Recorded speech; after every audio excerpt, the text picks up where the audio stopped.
आम्ही खास वारी पाहायला बाहेर पडलो होतो, पण त्याआधी हिंजवडीला गेलो, तिथेही वारी काही भेटली नाही. मग विचार केला, आता बाहेर पडलोच आहोत तर पुण्यात थोडं फिरून घेऊया.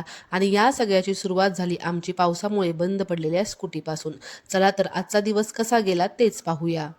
Hello guys, welcome back to my YouTube channel. मी ज्योती जाधव स्वागत करते तुमचं माझ्या यूट्यूब ब्लॉगमध्ये. गेल्या काही दिवसांमध्ये ना खूप मुसळधार पाऊस पडला आणि त्यामुळे आमच्या गाडीमध्ये पाणी शिरलं होतं आणि त्यामुळेच आमची स्कूटी काही चालू होत नव्हती. त्यामुळे गेले काही दिवस आम्ही स्कूटीवरून काही फिरलोच नव्हतो. चला तर म्हटलं आज आपण वारी बघायला जाऊ. तसं तर आज पुण्यातून ना मुक्कामी जी पालखी होती ती निघून गेली होती, सकाळीच गेली होती. ती आता सासवडच्या दिशेने निघाली होती आणि मला असं समजलं की ती आता हिंजवडीमध्ये असेल, त्यामुळेच आम्ही त्याच दिशेने निघालो. जाताना ना मला नाही डिफेन्स कॉलनी लागली आणि इथे ना आमचे हे गेले 8 वर्ष राहत होते, कारण की त्यांचे पप्पा हे आर्मीमध्ये असल्यामुळे त्यांना हे डिफेन्स कॉलनीचे क्वार्टर्स भेटले होते. आणि हे बघा, इथून जो वर रोड जातो ना तिथे माझी दिदी राहते कोंडव्यामध्ये. घरी सगळा स्वयंपाक वगैरे बनवला होता, परंतु अचानक निघायचा प्लॅन म्हणला, त्याच्यामुळे आम्ही काही तो खाल्ला नाही. त्यामुळेच आम्ही छोटासा नाश्ता बाहेर केला. आणि खरं सांगते, ही तुपातील जिलेबी ना इतकी क्रिस्पी होती ना, आणि हा ढोकळा सुद्धा इतका खमंग होता ना, मस्तच. आणि खरं सांगू का, आम्ही तिथे जाईपर्यंत ना वारी कधीच पुढे गेली होती. थोडेसे जे वारकरी संप्रदाय होता तो मला दिसला, तेवढंच बघून मी माझं मन समाधान केलं.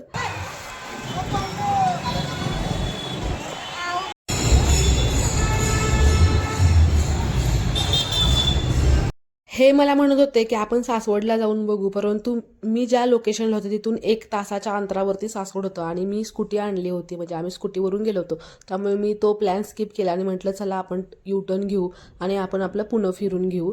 आणि ना हिंजवडीमध्ये ही कोणती यात्रा भरली होती मला माहीत नाही, काय विशेष कारण होतं का याचं. जर तुम्हाला माहीत असेल तर नक्की मला कमेंट करून सांगा.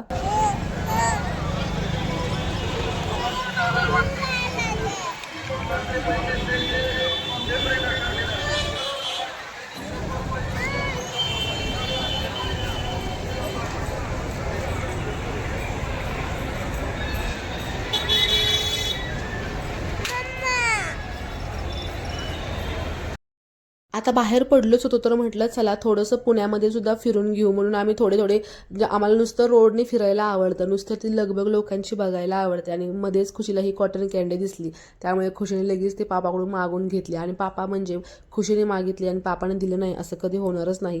आणि तिचं बघून मला सुद्धा खूप खाऊसं वाटत होतं आणि मी सुद्धा ती कॉटन कॅन्डी एन्जॉय केली. ही कॉटन कॅन्डी बघितली ना मला बुड्डी का बाल हे आठवतं, कारण की आपल्या लहानपणी तर याचं हेच नाव होतं. आज दिवसभरात वारी तर भेटली नाही, परंतु अनप्लॅन्ड गोष्ट घडली, ती म्हणजे माझे गोंडस बडी मला भेटले. गेले 27 वर्षापासून असलेली आमची दोस्ती आणि अचानक दिलेलं असं सरप्राईज, त्यामुळे मला खूप छान वाटलं. अशा आपल्या आवडीच्या व्यक्ती भेटल्या ना अचानक की मन पण कसं प्रसन्न होऊन जातं. घरी येऊन मस्त अशी घेवड्याची भाजी आणि भाकरी असा साधा सिंपल बेत केला आणि दिवसाचा शेवट केला. वारी तर पाहायची राहूनच गेली, परंतु दिवस खूप छान गेला, आठवणींनी भरून गेला. चला तर ब्लॉग आवडला असेल तर नक्की चॅनेलला सबस्क्राईब, लाईक, शेअर, कमेंट करायला विसरू नका. बाय, भेटू अशाच नवीन व्हिडिओसह पुढच्या ब्लॉगमध्ये.